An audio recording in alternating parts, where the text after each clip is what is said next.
გამოიწვია და ასე შემდეგ.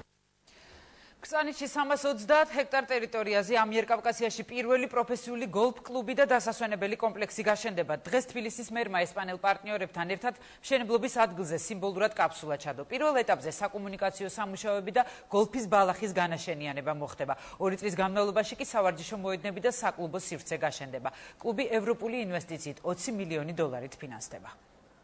ეხლა ჩვენ ამჟამად ვიმყოფებით ამ ადგილზე, სადაც აშენდება ის ძირითადი შენობა, სადაც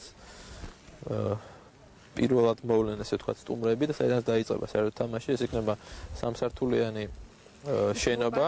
გოლფის მოედანი, საცურაო აუზის სპა ცენტრი, სავარჯიშო დარბაზები და სასტუმრო. კლაბჰაუსი თბილისის თავზე კრწანისიდან 10 წუთის სავალ მანძილზე აშენდება. ამიერკავკასიაში პირველი 18 ორმოიანი პროფესიული გოლფ კლუბი 330 ჰექტარ ტერიტორიაზე განთავსდება. იმ ინვესტიციების ფონზე რაც ხორციელდება დღევანდელ დღეს ჩვენს ქვეყანაში და საქართველოს ერთ-ერთი პრიორიტეტი არის სწორედ ტურიზმი. მე ვფიქრობ, რომ გოლფი შეუწყობს ამ სექტორის განვითარება. ჩემი აზრით არის ერთ-ერთი საუკეთესო ადგილი, სადაც ადამიანი შეიძლება გაატაროს თავისუფალი დრო ისიამოვნოს ოჯახის წევრებთან ერთად. კომპანია გრუპო პასტორის დირექტორმა პედრო პასტორმა პროექტზე რამდენიმე თვე იმუშავა. ესპანური კომპანია პრიმერა გოლფ კლუბის აშენებაში 20 მილიონი დოლარის ინვესტიციის განხორციელებას გეგმავს. ამ ეტაპზე მთაზე გოლფის მოედნის წყლისა და სხვა საკომუნიკაციო არხების მშენებლობა დაიწყება. თბილისის გოლფ კლუბი პირველი იქნება მსოფლიოში, რომელიც ქალაქის ტერიტორიაზე გაშენდება.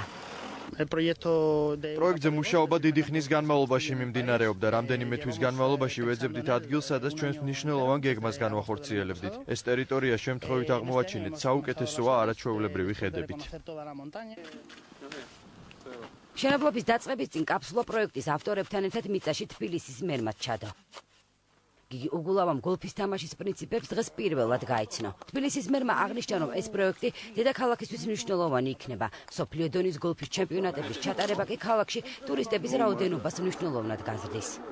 იმის გამო, რომ საერთაშორისო კომპანია მართავს, პრინციპში უნდა ველოდოთ ძალიან ბევრ ტურისტს, მაგრამ მნიშვნელობა ამ პროექტის ამ კუთხით, რა თქმა უნდა, ძალიან დიდია, იმიტომ რომ აბსოლუტურად ახალ სივრცეს აჩენს ახალი ტიპის სამუშაო ადგილებისთვის, მაგრამ ქალაქის პერსპექტივიდანაც რო ვნახოთ, ეს არის ქალაქის ყველაზე მოწყვეტილი, მაგრამ ერთ-ერთი ულამაზესი ადგილი, იმიტომ რომ აქ ამ ადგილებიდან ხედები ქალაქის არის სრულიად ახალ სივრცეს და ახალ პერსპექტივას აძლევს. თავისთავადია ქალაქის განვითარება პრაქტიკულად ახალი უბანი, რომელიც დაემატება თბილისს. ეს არის ტურიზმის თვალსაზრისით აბსოლუტურად უნიკალური ახალი ნიშა, რომელსაც ჩვენ დავიკავებთ, რაც თავარია თვითონ ქალაქისთვის არის ახალი პერსპექტივა. ანუ ახალი დასახლება, აი მარტივად რო ვთქვათ, რითი უნდა გაუწიოთ, ვთქვათ, კონკურენცია ამ ადგილმა, ვთქვათ, ისეთ უკვე აპრობირებულ ადგილებს, როგორც არის კოჯორი, ტაბახმელა, წყნეთი, წავკისი. ეს არის ახალი მიმზიდველობა, გოლფის მოედანი და მის გარშემო დასახლება, რომელიც და მარტო მშენებლობის სტადიაზე ალბათ 500-600 კაცი მინიმუმ იმუშავებს. და შემდეგ უკვე სერვისი მომსახურება შეიძლება ბევრ გაცილებით მეტიც იყოს. იმიტომ რომ პრაქტიკულად ეს არის მინი ქალაქი. კომპანია გოლფ კლუბში ადგილობრივი კადრების დასაქმება იგეგმება, რომლებიც გადამზადებას ესპანეთში გაივლიან.